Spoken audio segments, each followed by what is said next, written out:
If we think of the sacrificial system in the Old Testament, the sacrifices are outlined in Leviticus 1 to 7, and it goes through a series of sacrifices. It's important to bear in mind, if we want to compare the sacrifices in the Old Covenant and Jesus' sacrifice, we need to first of all think about what were the sacrifices given for. And it is commonly held that people will say, oh, well, the sacrifices in the Old Testament, that's how you're forgiven in the Old Testament, but then there's sacrifices in the New Testament, which is Jesus. He's the perfect sacrifice. It's not quite like that, and I think the distinction is important. Under the Old Covenant, it is primarily sacrifices for unintentional sins. Intentional sins like murder or adultery, you get stoned for it. There's not a sacrifice.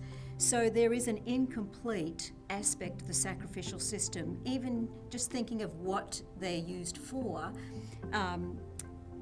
in contrast to Jesus' sacrifice covers both unintentional and intentional sin. So that's quite significant.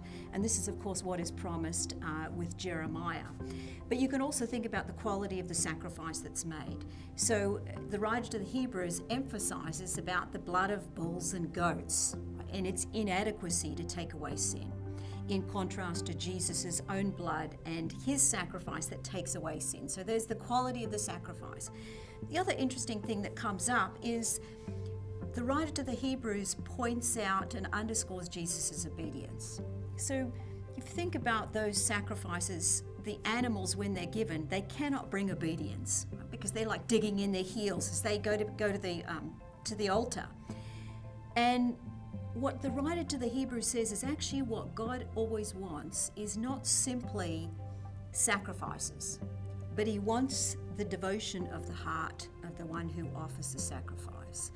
And this is why there's a couple of passages, and one example would be Saul in 1 Samuel 15, where Saul wants to save some of the flock to sacrifice to God, but he doesn't obey God, actually. He's meant to totally destroy these people. He keeps the flock.